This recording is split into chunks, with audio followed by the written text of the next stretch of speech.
It's time for Ask Dale Anything, the show that answers your most perplexing questions with profound answers from one of the top transformational teachers and leaders on the planet, Dale Halloway. I'm your host, Mickey Manning, Dale's left-hand person, as I like to call it, and I've never heard a question that he can't answer. He's been doing this for over 40 years now, and he truly has an answer that's profound and helpful on any topic. So with that, let's get into today's question. We'll go to Dorby's question here. This is quite interesting.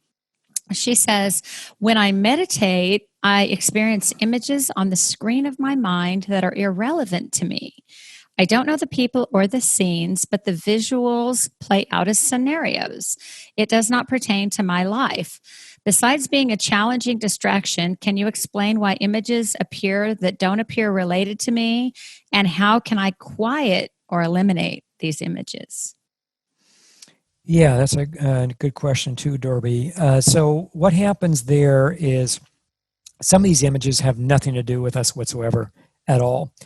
It's an image that the ego and or the mind, the busy mind, the chattering mind, or also known as the monkey mind, it gets in there and it just, again, talk about concocted stories again. It concocts things sometimes literally out of nothing, but gets you to believe that somehow this is relevant, when in fact, it's just an image that's being concocted out of nothing, projected onto the screen of your mind as a way to create a distraction, so that whatever's really happening underneath that, or whatever it is that you're in process of having happen internally and even maybe even externally in your life, then that possibly gets temporarily sabotaged through that distraction. So what you want to look at is, where are you at in relation to that pattern, or is there a pattern in your life, a lower energy pattern that is, of distraction? As in, if there is, how easy might it be in current time for you to be distracted from something in your life that's really important? On a scale of 1 to 10, 10 being it's really easy for you to be distracted, 1 being it's not that easy at all for you to be distracted. What number would you give yourself there? And just maybe type it in the chat, please. Oh, you got a 10. All right. So you can see now, because the pattern is there. So here's now where the ego comes into play. So the ego has all kinds of things in its repertoire, so to speak, that it can utilize anytime it wishes to accomplish its objective with us.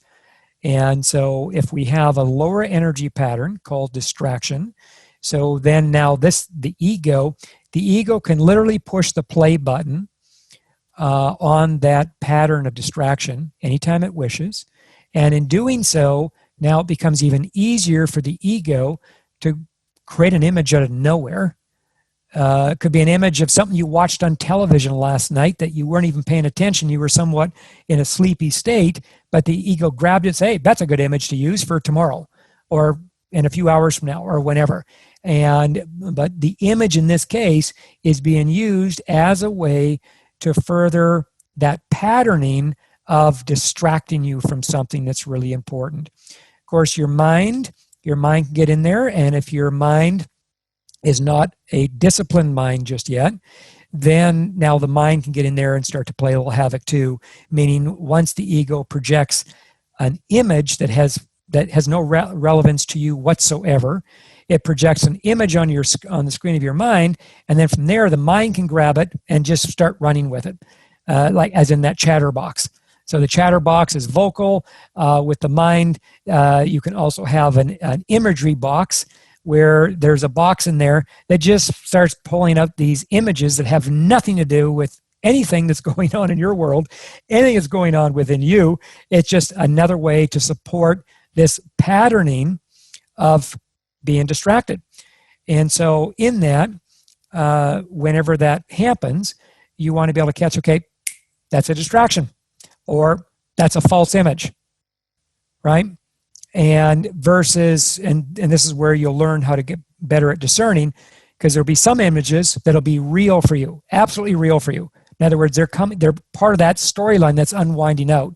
Or maybe it's an old memory from a previous time. It needs to come to the surface, not as a way to haunt you. It just needs to come to the surface so it can unwind out. It can be healed. And so, but that's real because that's what's really inside of you. And so, and it comes out also through imagery, or sometimes it has a voice, as you know, through transcovery, right? And so all of that is also possible. So part of what's happening, on the transformational side, you want to go to the clearing, little by little, slowly but surely, of that lower energy pattern of distraction. Now, of course, the ego, whenever the ego can get in there and trick you to not do this, that's exactly what the ego is going to do, because the ego feeds off of the lower energy pattern of distraction. So clearly, the ego does not want you to clear out the pattern, right? And this is where you get to step into the driver's seat and say, no, this is what we're doing today. We're going to chip away at this today. We're going to do a little clearing on this pattern of distraction. And so in that, as you're doing more of that, then that starts to weaken that a little bit. Now your mind's still possibly going to grab onto some of those images because they're in that imagery box, so to speak. And as that does so, as that image comes and your discernment muscle is strengthening, right? So you can better recognize, okay, this is an image that I'm going to be paying attention to, and this is an image that's false. This image is false. This image is real. The image is false. You pay no attention to it. Pay no attention to it. I don't know. 60 seconds later, it just dissolves. It just dissolves into nothing, because that's anything that's false. Once you stand to it, without giving it energy, it must collapse. Actually, there's a law that governs this. It must collapse. Only that of which is real, when you stand to it, it stays. So if I'm having an experience internally, and let's say the dark wants to play a little havoc that day, comes in, but I'm now better at this. I'm able to discern in a much more effective way, or masterful way, possibly even. So now I recognize, as soon as I recognize, I know exactly what it is. I know what's happening here. This is a false storyline as a way to either frighten me or create another distraction, which is really one of the same, because if I can be distracted, that means I never get to the fear, right? So whatever that is, but when I recognize it properly and I stand to it and basically say, I'm not going to give you any of my energy. It's just that simple. I'm not going to give it my energy. Whenever, I've been in situations where I'm conducting even, say, an exorcism kind of thing, or just maybe an entity removal or an escort. I'll do entity escorts as well, right, from time to time, wherever it's most appropriate. And when this happens, the first thing that happens, they just attempt to intimidate. They attempt to scare and frighten and do all that kind of stuff, partly because they're so frightened. Now, of course, the dark is a little different than that. But nonetheless, an entity, this is what's going on. And the moment you stand calm in that, without feeding it, that's when the magic starts. And so, meaning now this can actually turn towards something that ends up becoming really positive. Versus if you buy into it and then you feed it because you start to react to it. So now I get an image in my mind, and the image that's coming to me is false. It's coming from the ego, it's coming from the mind, maybe even from a dark influence, but it's clearly false. It's not real. But I start to act like it is. Then I start to feed it my energy, and then that's what takes me down another rabbit hole. Out of that, clearly, this becomes one big distraction. All it becomes. But a distraction for you on an individual level where you want to go is like, why do I have to be so distracted? And the next question would be, what is it that I'm so afraid of? Or if there was something that I was afraid of, what might that be? That's where you want to take it next to, in terms of getting a better handle on the pattern of distraction, with the intent being to clearing it, to transforming it, over time. And so, and then that way, the images that are also coming to you that are real images, or the voice that you're hearing that's real, that's coming to you, right? That's what you want to pay attention to. That's what you want to give energy to, because that's where you're going to get forward movement every single time, because it's real.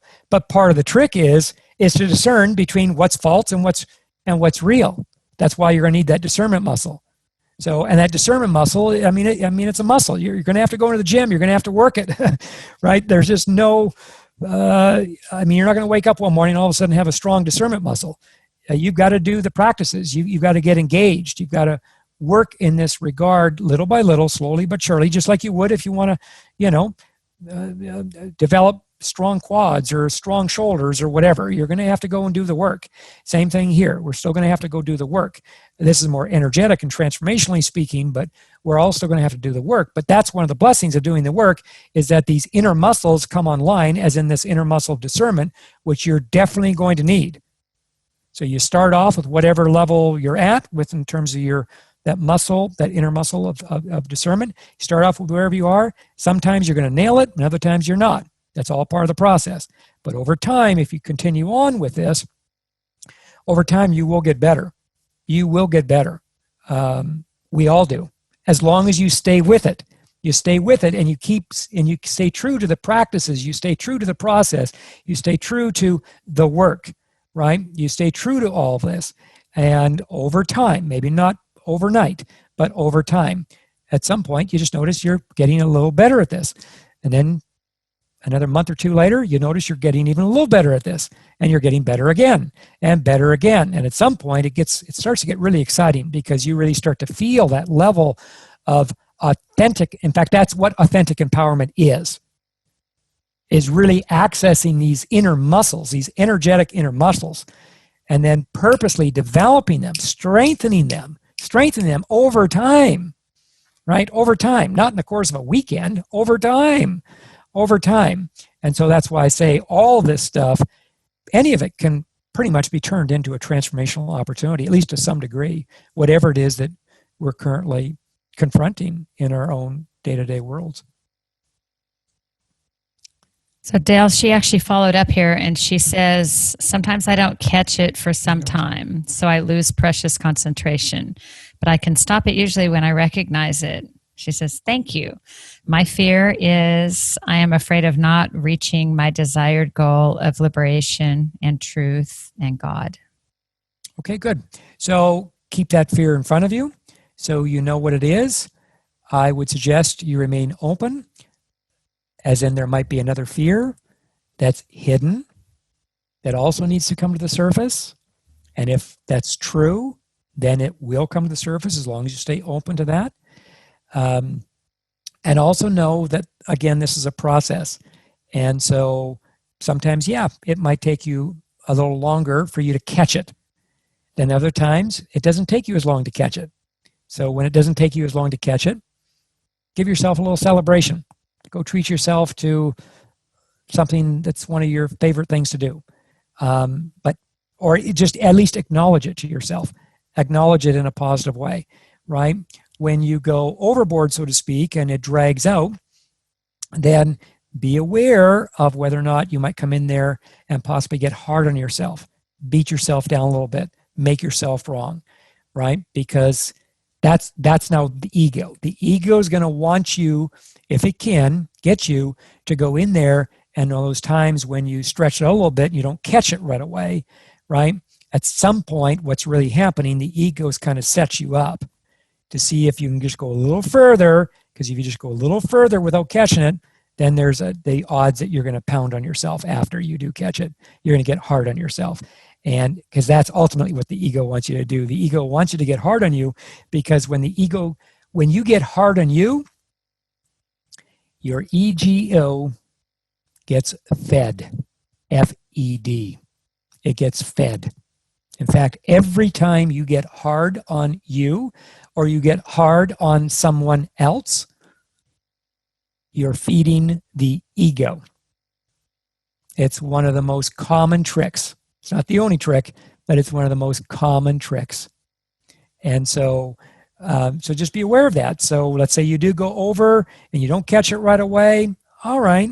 So Just realize what's happened here, acknowledge it, maybe bring out your trans-journaling pad, do a little trans-journaling work, maybe do a little transcovery work on it, maybe call a friend that's going to support you.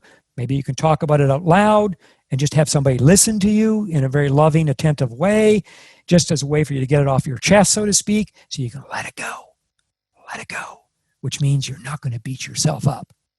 You're not going to beat yourself up. You're not going to make yourself wrong, which really means you're not going to further strengthen your ego. Now, that said, clearly, once the ego wises up to what you're up to now, then you can be assured there's another trick coming down the sleeve at some later point. And as that happens, if you don't come to it on your own, then obviously it'll probably show itself either in one of the classes or via the Elevate call, or maybe in one of your coaching sessions with your coach. Somehow, some way, it'll start to make itself known. And when it does, then you can deal with that. But celebrate the victory when the victory happens. When there's no victory there, just be aware of what it is I just said.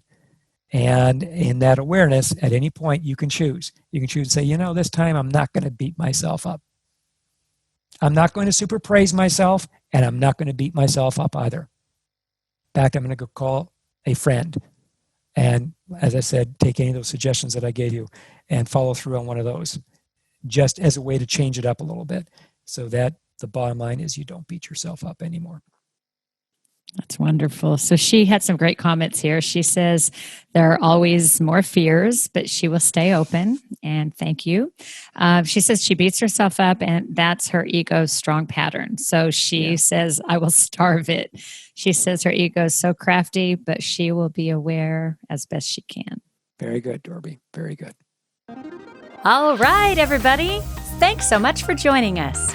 And if you found Dale's teachings helpful and you want to get more of them, then you might really like his free ebook that we have for you, 12 Simple Ways to Change Your Life in 30 Days. You can download it for free at dalehalloway.com/practices. That's dalehalloway.com/practices. In it, you'll find 12 simple ways explained to you in exact step-by-step fashion that will cause your life to move forward in the next month. Simply choose one of the practices, any one of them, do it for 30 days straight, and you'll see a new you begin to manifest. I am not kidding. Download your free copy today at dalehalloway.com/practices. Oh, and by the way, if you know anybody who might find this content helpful, please share it with them. Thanks so much, and I'll talk to you next time.